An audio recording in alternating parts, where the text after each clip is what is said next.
Crypto market কি আবার একটা নতুন ফেজে ঢুকছে? একদিকে গেমিং প্ল্যাটফর্ম দিচ্ছে হিউজ রিওয়ার্ড সেশন, আরেকদিকে একটা টপ ডিফাই প্রজেক্ট নিজেই টোকেন বাইব্যাক করছে। আর ঠিক সেই সময় বাইন্যান্স নিয়ে আসছে একেবারে নতুন টাইপের এয়ারড্রপ সিস্টেম। আজকের এই ভিডিওতে আমরা আলোচনা করব তিনটে বড় ক্রিপ্টো আপডেট নিয়ে, যেগুলো ডাইরেক্টলি ইম্প্যাক্ট করতে পারে gamers, traders, long term crypto হোল্ডার্সদের। তাহলে প্রশ্ন হলো, এইগুলোর মধ্যে কোনটা শুধু হাইপ আর কোনটা সত্যি ফিউচার সিগন্যাল? চলুন এক এক করে জিনিসগুলো বুঝে নিই। তো আসা যাক আমাদের প্রথম নিউজে। ক্রিপ্টো নিউজ প্ল্যাটফর্ম ট্রেডিং ভিউয়ে প্রকাশিত এবং কয়েনডারের সূত্র অনুযায়ী মোবক্স অফিসিয়ালি লঞ্চ করছে সিজন 27।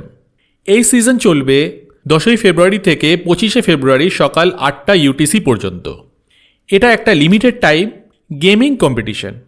সবচেয়ে গুরুত্বপূর্ণ বিষয় হলো এর প্রাইজ পুল। সিজন 27-এ টোটাল রিওয়ার্ড হিসাবে আছে 6000 মোবক্স টোকেন, 10 মিলিয়ন EMDBL টোকেন আর 50% রেভিনিউ শেয়ার। রেভিনিউ শেয়ার মানেটা কি? গেম বা প্ল্যাটফর্ম যেখান থেকে ইনকাম করবে তার একটা অংশ অ্যাক্টিভ প্লেয়ার্সদের মধ্যে ভাগ করে দেওয়া হবে। গেম প্লের ক্ষেত্রে একটা রিলিফ আছে।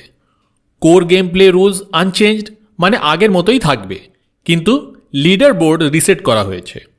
মানে পুরনো র্যাঙ্কিং বাতিল, সবাই নতুন করে জিরো থেকে স্টার্ট করবে। এর ফলে নতুন প্লেয়ারদেরও চান্স থাকবে টপ পজিশনে যাওয়ার। যারা মোবক্স স্পেন্ডার্স অর্থাৎ গেমের মধ্যে মোবক্স টোকেন ব্যবহার করে তারা পাবে এক্সট্রা বোনাস রিওয়ার্ডস। তাহলে মোবক্স আসলে কি? মোবক্স হলো একটা ব্লকচেন গেমিং প্ল্যাটফর্ম যেখানে play to earn, yield farming আর NFT ফার্মিং হয়ে থাকে। এখানে আছে NFT marketplace, Momoverse metaverse, decentralized autonomous guild বা ড্যাগ, আর এমন NFT সিস্টেম যেখানে এক NFT মাল্টিপল গেমে ব্যবহার করা যায়।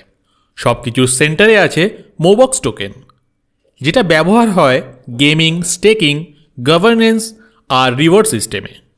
তো এবার আসা যাক আমাদের দ্বিতীয় গুরুত্বপূর্ণ আপডেটে। ট্রেডিং ভিউ এবং কয়েনডার অনুযায়ী ইনজেক্টিভ প্রোটোকল ঘোষণা করেছে যে তারা 11ই ফেব্রুয়ারি কিছু নতুন ING টোকেন বাইব্যাক করবে। এই খবরটি ইনজেক্টিভের অফিসিয়াল টুইটার থেকেও কনফার্ম করা হয়েছে। এখন প্রশ্ন আসে, টোকেন বাইব্যাক মানেটা কি? মানে হলো, ধরুন একটা কোম্পানি মার্কেট থেকে নিজের শেয়ার নিজেই কিনে নিচ্ছে। শেয়ার মার্কেটে কমে গেলে ভ্যালু বাড়ার সম্ভাবনা থাকে। ক্রিপ্টোতেও ঠিক একই লজিক কাজ করে। প্রজেক্ট নিজেই মার্কেট থেকে টোকেন কিনে নেয়, ফলে সার্কুলেটিং সাপ্লাই কমে যায়। সাপ্লাই কম মানে ডিমান্ড সেম থাকলেও প্রাইসের ওপর আপওয়ার্ড প্রেশার তৈরি হতে পারে। এই কারণেই বাইব্যাক অনেক সময় বুলিশ সিগন্যাল হিসাবে দেখা হয়। ইনজেক্টিভ প্রোটোকল কি করে? ইনজেক্টিভ হলো একটা ডিসেন্ট্রালাইজড এক্সচেঞ্জ প্রোটোকল যেটা তৈরি হয়েছে কসমোস SDK-এর ওপর। এর কি ফিচার হলো ফুল ডিসেন্ট্রালাইজেশন, ইউজার নিজেই ফান্ড কন্ট্রোল করে, ক্রস চেন ট্রেডিং মানে এক ব্লকচেন থেকে অন্য ব্লকচেনে অ্যাসেট ট্রেড, হাই পারফরমেন্স টেন্ডারমেন্ট কনসেনসাসের জন্য fast transaction, gas free trading, অনেক ক্ষেত্রে ইউজারকে গ্যাস ফি দিতে হয় না। ING টোকেন ব্যবহার হয় গভর্নেন্স, স্টেকিং আর প্রোটোকল ডিসিশনের ভোটিংয়ের জন্য। এখন আসি আমাদের তৃতীয় এবং সবচেয়ে ইউনিক আপডেটের ওপর। ট্রেডিং ভিউ এবং কয়েনডার অনুযায়ী BNB ইন্ট্রোডিউস করছে 11ই ফেব্রুয়ারি একটা নতুন এয়ারড্রপের, যার নাম তারা দিয়েছে বাইন্যান্স আলফা বক্স। এটা আগের এয়ারড্রপ সিস্টেমের আপগ্রেডেড ভার্সন। এখানে সবচেয়ে বড় ডিফারেন্স হলো একটা ইভেন্টের মধ্যেই মাল্টিপল প্রজেক্ট টোকেন ডিস্ট্রিবিউট করা হবে। আলফা বক্স কিভাবে কাজ করে? এই সিস্টেমে ইউজাররা রিওয়ার্ড রিডিম করবে আলফা পয়েন্টস ব্যবহার করে। আলফা পয়েন্টসটা কি? আলফা পয়েন্টসটা হলো ইউজার যত বেশি ইকোসিস্টেমের সাথে এঙ্গেজ করবে তত বেশি পয়েন্টস কালেক্ট হবে, আর পরের সেই পয়েন্টস দিয়েই রিওয়ার্ড পাওয়া যাবে। এটা র্যান্ডম এয়ারড্রপ নয়, এটা পার্টিসিপেশন বেসড রিওয়ার্ড সিস্টেম। এর সব ডিটেলস ধাপে ধাপে পাবলিশ করা হবে বাইন্যান্স ওয়ালেটের মাধ্যমে। এবারে আমরা জানব BNB কেন এত গুরুত্বপূর্ণ। BNB হলো পুরো BNB চেন ইকোসিস্টেমের নেটিভ টোকেন। BNB ব্যবহার করা হয় বাইন্যান্স এক্সচেঞ্জের ট্রেডিং ফি কমাতে, BNB বেকন চেন এবং BNB স্মার্ট চেনে ট্রানজ্যাকশন ফি দিতে, ডি অ্যাপ এবং গেমসে বাইন্যান্স লঞ্চপ্যাড টোকেন সেলে এবং রিয়েল ওয়ার্ল্ড পেমেন্ট যেমন ট্রাভেল বুকিংয়ে।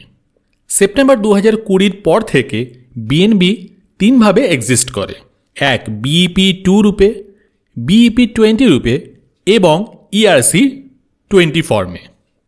এটা বিএনবিকে মাল্টি চেন কম্প্যাটেবল করে তোলে। এখন প্রশ্ন আপনাদের জন্য, গেমিং রিওয়ার্ড মডেল হিসাবে মোবক্স কতটা সাস্টেনেবল?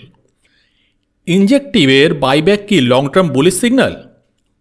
আর বাইন্যান্সের আলফা বক্স কি ফিউচারের এয়ারড্রপ স্ট্যান্ডার্ড হতে চলেছে? আপনার মতে এই তিনটের মধ্যে কোনটা সবচেয়ে স্ট্রং ক্রিপ্টো মুভ? কমেন্টে অবশ্যই জানাবেন।